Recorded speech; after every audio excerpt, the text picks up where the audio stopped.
Nós não podemos deixar o tempo todo de mostrar à nação brasileira o que acontece em termos de medidas provisórias no Parlamento brasileiro.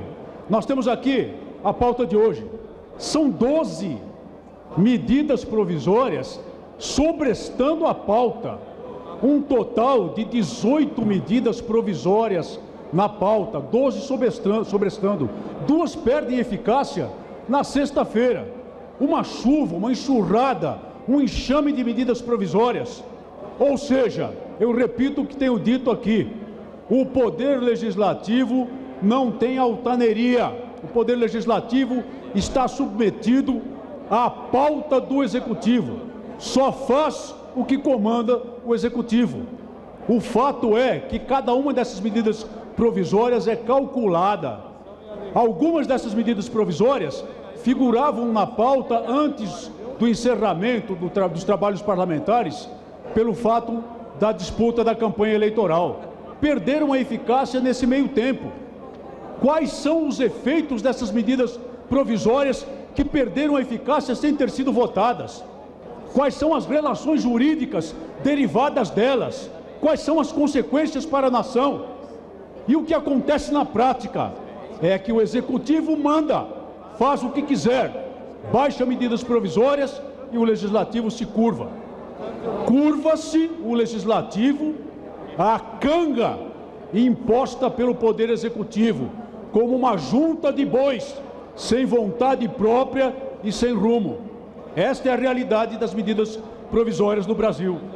Mas vamos examinar um pouco, então, a medida provisória número 493. Toda medida provisória, eu creio que os cidadãos brasileiros estão bem informados agora, tem que atender a 2 pressupostos constitucionais: relevância e urgência. A relevância nessa matéria? Sim, não vamos discutir a relevância. Mas onde está a urgência? Onde está a urgência em extinguir cargos de assistente de chancelaria no Ministério das Relações Exteriores para criar alguns cargos de ministro de primeira classe? Será que se isso acontecesse, da noite para o dia, a diplomacia brasileira iria à falência? Deixaria de cumprir o seu papel no mundo? É claro que não.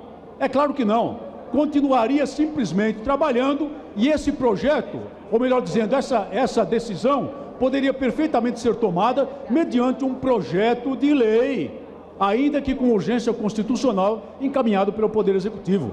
Não há urgência alguma. E quando se trata de prorrogar contratos temporários para atender necessidades temporárias, derivadas, por exemplo, de uma lei aprovada em abril de 2008, 2 anos e 3 meses depois, baixa-se uma medida provisória, porque 2 anos e 3 meses não foram suficientes para que o Poder Executivo realizasse os necessários concursos públicos para o preenchimento desses cargos. Onde está o planejamento? Onde está a atividade? Onde está a dinâmica do Poder Executivo? Deixam correr o barco e depois é muito fácil, baixa uma medida provisória. E entre os cargos dessa medida provisória, certamente para resolver grandes problemas do país, estão 7 do famigerado já Instituto Nacional de Estudos e Pesquisas Educacionais, o INEP, responsável pelo fracasso, mais uma vez, do Enem. E segue a marcha.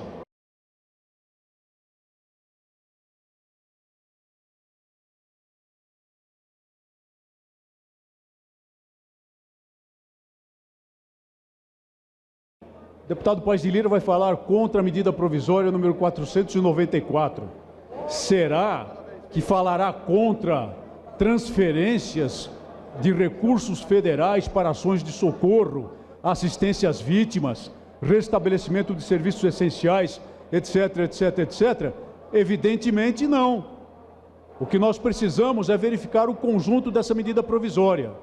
E acontece que ela tem 17 artigos. Na verdade, só um artigo, o artigo 16, mereceria ser considerado como elemento de uma medida provisória. Somente ele é que atende aos pressupostos de urgência e de relevância. A matéria é relevante no seu conjunto? Sim, sem dúvida nenhuma.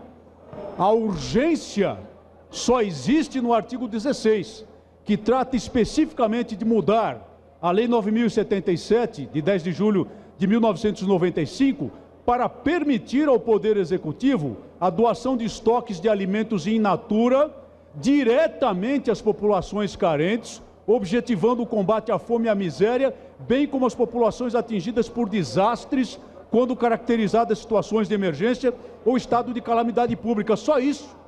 Porque, no mais, esta medida provisória se propõe a quê? A reestruturar o Sistema Nacional de Defesa Civil. E, dentro dessa reestruturação, tratar do Fundo Especial para Calamidades Públicas. Sem dúvida nenhuma é relevante isso. Sem dúvida nenhuma, os acontecimentos recentes, que na verdade mostraram muito de falta de planejamento por parte do Poder Executivo, tanto no plano federal, como no plano estadual, como no plano municipal, demonstram a necessidade dessas reestruturações. Mas elas não têm a urgência nos termos constitucionalmente exigidos para que se edite uma medida provisória. E é essa a questão. Então, por que o presidente da República não propôs esta medida provisória restrita, adstrita ao artigo 16, que era o ponto focal, o ponto crucial, e ao ponto que é colocado e apresentado na ementa da medida, como se fosse toda ela destinada ao socorro imediato a populações atingidas por calamidades públicas? Isso é um desvio de atenção.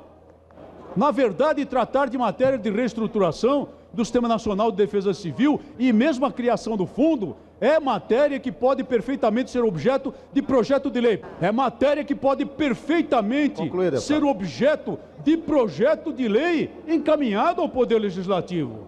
E a critério da Presidência da República, se assim entendesse, com o pedido de urgência constitucional. Mas não, segue a canga no pescoço do Poder Legislativo. Segue o Executivo ditando a pauta do Poder Legislativo.